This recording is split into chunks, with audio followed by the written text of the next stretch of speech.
تو مسلم شریف میں اس حدیث کی اصل موجود ہے، باقی کتابوں میں ایک صحابی ہیں، نام ہے جلابیب، رنگ کالا، ہونٹ موٹے، ناک چپٹی، کوئی پاس نہیں بٹھاتا، پوچھنے والا کوئی نہیں۔ حضرت جلابیب رضی اللہ تعالیٰ عنہ، لوگوں کو نام بھی نہیں آتا ہوگا زیادہ لوگوں، حضرت جلابیب رضی اللہ تعالیٰ عنہ خوبصورت صحابی، غریب آدمی، صحابی خوبصورت، بظاہر رنگ روپ کالا۔ ایک جنگ میں بھی حضور کے ساتھ گئے، جنگ ختم ہو گئی، کچھ صحابہ شہید ہوئے، اللہ نے اسلام کو، مسلمانوں کو کامیابی دی۔ سارے لوگ اپنے اپنے شہیدوں کو تلاش کر رہے ہیں۔ صحابہ کہتے ہیں نبی پاک بھی کسی کو ڈھونڈ رہے ہیں، سب لوگ ڈھونڈ رہے تھے، حضور بھی کسی کو ڈھونڈ رہے ہیں۔ پھر نبی پاک نے فرمایا سارے مل گئے، سب شہداء کی مقدس میتیں مل گئیں، زخمی مل گئے، حضور سارے مل گئے۔ حضور نے فرمایا ایک دفعہ پھر ڈھونڈو۔ حضور ڈھونڈ آئے ہیں، سارے مل گئے، فرمایا نہیں ایک بار پھر ڈھونڈو۔ حضور مل گئے، نبی پاک نے فرمایا مجھے جلابیب نہیں نظر آ رہا، وہ نہیں مل رہا مجھے۔ حضور آپ اسے ڈھونڈ رہے تھے؟ فرمایا ہاں۔ ایک صحابی پھر گئے، دوڑے آئے، حضور وہ نہ مل گئے، حضرت جلابیب شہید ہو گئے۔ حضور یہ ان کی لاش مبارک پڑی ہے۔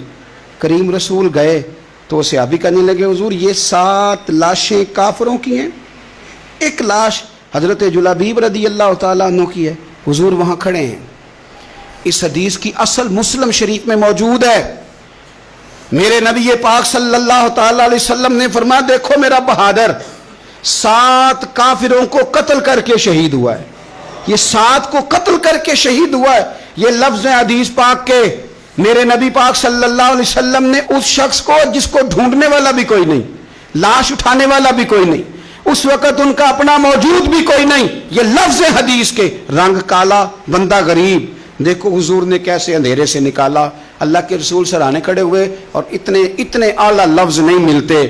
امام حسین کے لیے ملتے ہیں، چند اور لوگوں کے لیے ملتے ہیں، ہر ایک کے لیے نہیں ملتے۔ نبی پاک نے اشارہ کیا، ادھر دیکھنا، اشارہ کیا، ان کی لاش مبارک پڑی ہے، فرمایا ھذا منی وانا منہ۔ یہ نہیں فرمایا یہ جنت میں گیا ہے، یہ نہیں فرمایا پکا جنتی ہے، بلکہ فرمایا ھذا منی۔ لوگوں کا خیال تھا انہیں تو ڈھونڈنے بھی کوئی نہیں گیا تھا، ان کی تو خبر لینے بھی کوئی نہیں گیا، ان کا تو اپنا بھی کوئی نہیں تھا، لیکن وہاں کھڑے کھڑے حضور نے فرمایا میرے غلاموں سنو، تم اس کا رنگ کالا سمجھتے ہو، تم اسے لاوارث سمجھتے ہو، ھذا منی وانا منہ۔ فرمایا یہ مجھ سے ہے میں اس سے ہوں، یہ مجھ سے ہے میں اس سے ہوں، تو من شدی من تو شدم، ھذا منی وانا منہ، یہ مجھ سے ہے میں اس سے ہوں۔ صحابہ کہتے ہیں وہ نا الفاظ کیا میٹھے تھے، کانوں میں گھوم گئے، اب اس کا کیا ترجمہ کریں؟ سونے نے بتا دیا یہ میرا میں اس کا، یہ میرا غلام میں اس کا آقا، یہ مجھ سے میں اس سے۔ قبریں تیار ہو گئیں، سب اپنے اپنے شہیدوں کو قبروں میں دفن کرنے لگے۔ کہتے ہیں ان کی باری بھی آئی تو کچھ صحابہ نے انہیں بھی اٹھانا چاہا تو حضور نے فرمایا ہٹ جاؤ، تمہیں بتایا نہیں ھذا منی، میرا ہے، پیچھے ہٹو نا، قربان جائیں۔ کہتے ہیں سب پیچھے ہٹ گئے، تو جس طرح ماں بیٹا اٹھاتی ہے، حضور نے ایک ہاتھ ان کے سرہانے کے نیچے رکھا، ایک ان کی ٹانگوں کے نیچے رکھا، اور حضور نے یوں اٹھایا، او یارو پتہ نہیں میں کیا کہہ رہا ہوں، یہ حدیث کے لفظ ہیں، مر جانے کو جی چاہتا ہے۔ حضور نے یوں اٹھایا، پھر نبی پاک اکیلے لے کے قبر میں اترے۔